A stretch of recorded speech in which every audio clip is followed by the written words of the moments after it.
And we'll stay in Borno State, but this time to the plight of the displaced persons concerning the relocation of their camps, the closure of their camps and their relocation.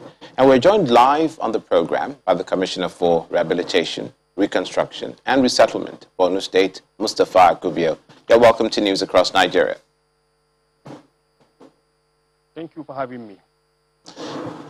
Let me begin by asking you, knowing how many IDPs are affected by the camps already shut down by the state government? Thank you. So far, we have closed 2 camps, which includes the Mogalis camp and then the NYSC camp. We have so far relocated and resettled 2,300 IDPs across the state. Now, we know there's an alternative accommodation for some of the IDPs affected by the shutdown. How many of the people's needs will this cater to? Well, accommodation, we provide alternative accommodation in Auno. It's about 500 houses. We allocated about 110 houses to those that came from Abadam and Mobar. The remaining one were allocated to those that came from NYC camp, the indigenous of Bama, Kondoga, and Dombua. Vast majority of them came from Kondoga local government. What preparations are in place for security in the camps, in the communities that they're going to, knowing that it was insecurity that made them displaced in the first place? Since before we embark on this exercise, we make sure that there's security in all the locations, and we are in close contact with the security agents on the ground, in collaboration with the Nigerian Army, the CJTF, and then the Nigerian police. And therefore, we are very much sure, God willing, the security in those locations, and we will make sure that we continue to give them all the support to, so that they can stay safely for them to start their new life in those locations.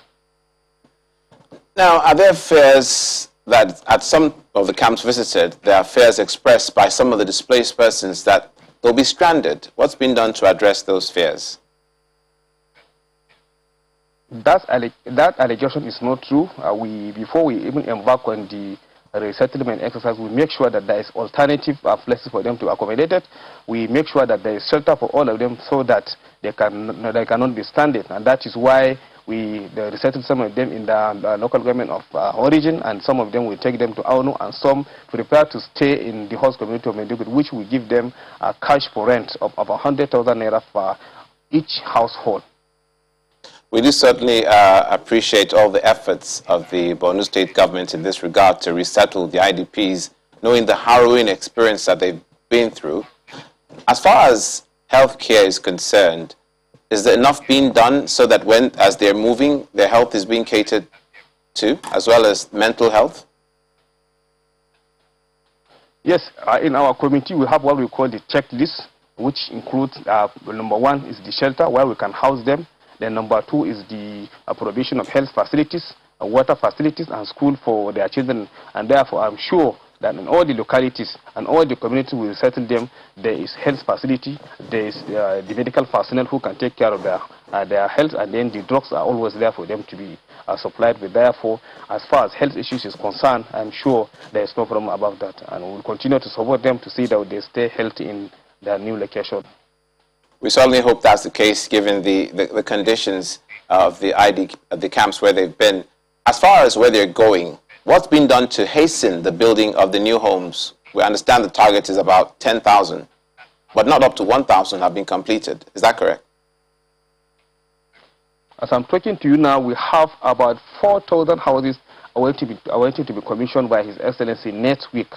1,000 is ready in Kaleri, Mafa local government area, just at the outskirts of Meduguri when you are going to Gamurungala. The other one is Dalori, at the outskirts of Meduguri when you are going to Bama. The remaining one in Chibok and Warabe in Goza local government area. Therefore, we have enough houses for them to be provided with. We will make sure that there is where we can take them before we embark on the resettlement. And therefore, housing is not our concern for now. But we need more houses for them to be accommodated as we progress in the resettlement exercise.